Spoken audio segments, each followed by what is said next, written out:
Hello again, everyone. Welcome to Washington Gun Law TV. I'm Washington Gun Law President William Kirk. Thanks for joining us. Well, it's been a while since we got to talk about California in any way other than the following fashion, which is California absolutely got its ass handed to them in the trial court, had one of their pieces of civilian disarmament legislation thrown out, only for the Ninth Circuit to come swooping in and save the day. And that is not what we're going to be talking about today because, well, unfortunately, the California state legislature is in session. And when it comes to craziness, well, we all know the genesis of craziness is, in fact, the state of California. There appears to be three terrible pieces of legislation that are beginning to advance in the California state legislature. Had a chance to geek out on all of them. Going to get you all educated about it today. So today, let's spend a few minutes. Let's slow it all down. Let's talk about triple-barreled civilian disarmament in California.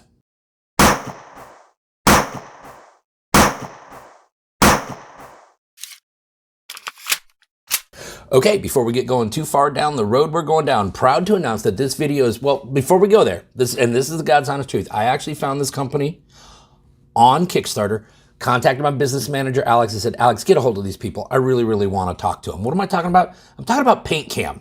Revolutionize your home system with cutting-edge technology. Introducing the ultimate home security system, PaintCam Smart Home Security. Their cutting-edge security system for home provides unparalleled protection, ensuring your family's safety and giving you ultimate peace of mind. PaintCam's advanced technology detects both humans and pets using state-of-the-art facial recognition to distinguish between welcome guests and potential intruders. In the event of an unwanted intrusion, our system springs into action, deploying paintball markers or tear gas to deter the intruder and mark them for easy identification by authorities. I'm not making this stuff up. How cool is that?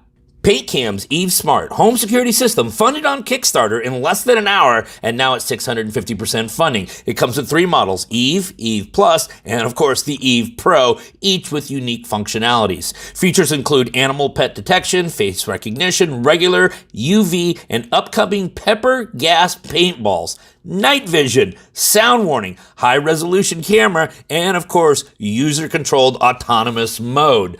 App integration for easy security settings, adding faces, confirming access, and more. Easy installation process. Currently available on Kickstarter, this is important, at 40% off the regular price. Estimated shipping January 25th. Hey, if you don't believe me, check out some of the features they've done with Fox News, Uncrate, and the Washington Times.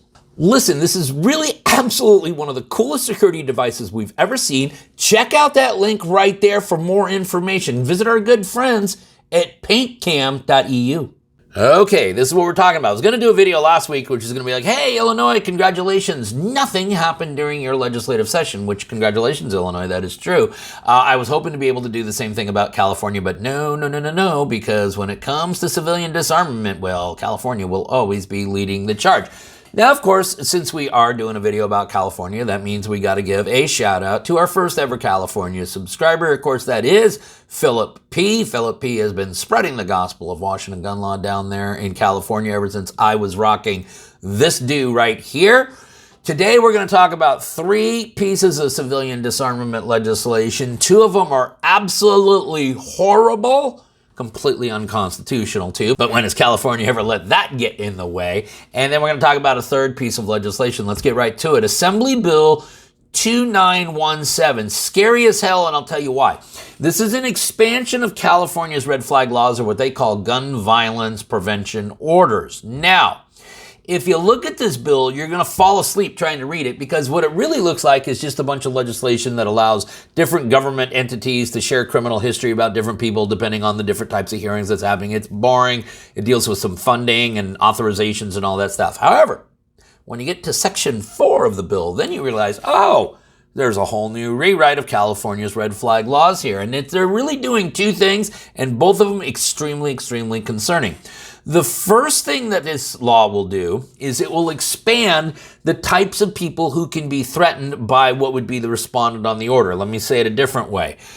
Normally, a person can be subjected to a red flag order if they are making threats towards other people or themselves, and they also happen to have access to firearms. This legislation would say that actually if you make threats to groups that could be the grounds by which a red flag order could be administered. And also, if you have acted in a manner which suggests that you would use violence to advance political means. I'm sure that they will be red flagging the living hell out of all the kids who occupied the UCLA campus. Now, why is this a big concern? Well, because if you take a look at some of the other hate speech language that's being kicked around in states like Washington, like California, like Oregon, what you see is that there is an attempt to make it so that if you don't agree with a person's preferred gender, if you don't affirm the fact that they're playing a game of make-believe and you just don't want to play along with it,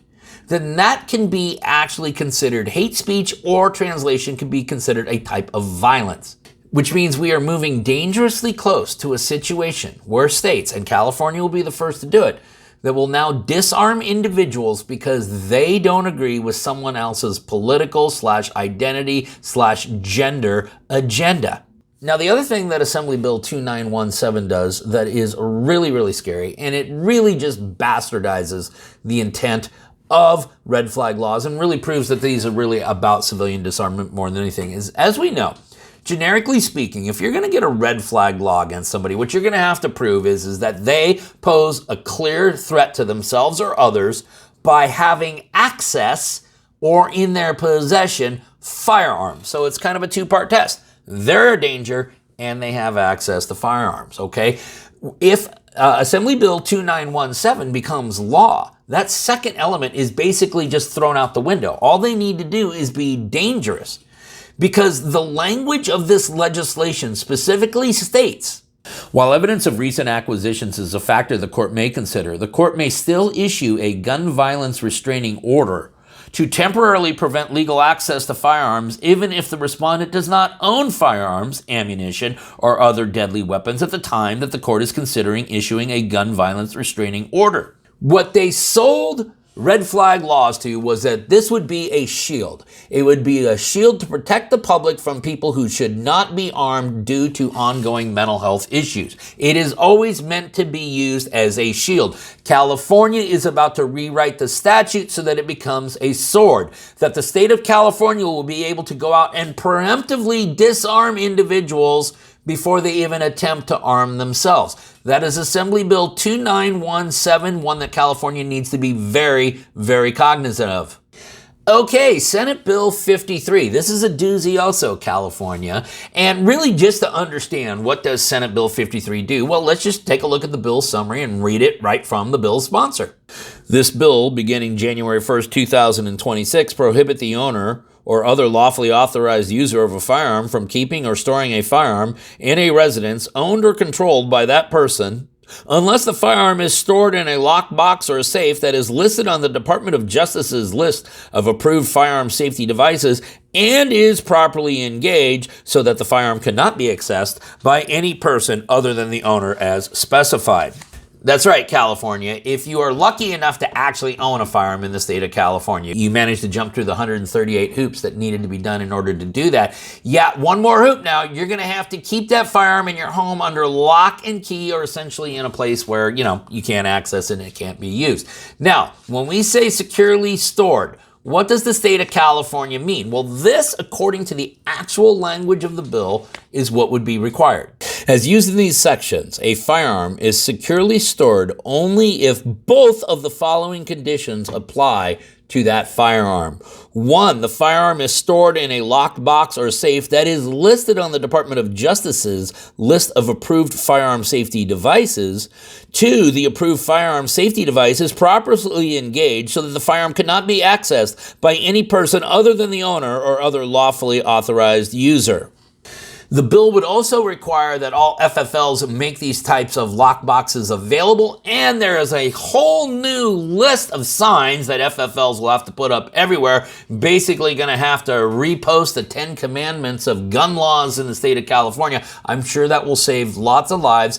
Once again, this bill really violates everything that District of Columbia v. Heller stood for, but again, when has California ever let that get in the way? That is Senate Bill 53. Finally, there is Senate Bill 1253. Now, this started as a complete pile of crap because it would have required everyone in California who already has to jump through all these hoops to have a firearm to also have a firearm safety card.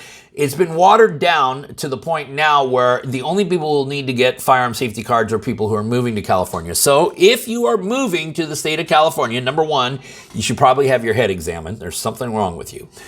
Number two, within 120 days of establishing residency in that state, you will need to get a firearm safety card. Of course, that firearm will have to probably also be on California's handgun roster. Good luck with that. That is Senate Bill 1253. Now, the reason I waited and only picked these three pieces of legislation is as usual, California, there was about 150 pieces of legislation, and you really got to see which ones are actually gaining steam. These ones have all separated themselves for one huge reason, and that is this. They've already passed out of their House of Origination, which means if it was an Assembly bill, it's passed out of the House of Assemblies at this point, okay? If it was a Senate bill, it's passed out of your state Senate already. And so all three of these bills now have passed out of their original chamber and are moving over to the other chamber where if it is passed there, it will head to Governor Newsom's desk for signature. And as we know, there has never been a piece of civilian disarmament legislation that Governor Newsom didn't absolutely adore. The bills, once again, so that you can track them for yourself, is Assembly Bill 2917, Senate Bill 53, and Senate Bill 1253. We're going to link them all up down below so that you guys can geek out on it. Maybe you have ideas for videos we should be doing here at Washington Gun Law. If you do, go ahead and click on that link right there. Some of the best ideas we ever had weren't really our ideas to begin with. If you got questions about this or anything else related to what's left of our Second Amendment rights, all of our contact information is down there in the description box. And then finally, and most importantly, let's everyone remember that part of being the lawful and responsible gun owner, like we talk about all the time here, is to know what the law is in every situation, how it applies to you in any instance that you may find yourself. Until next time, thanks for watching and stay safe.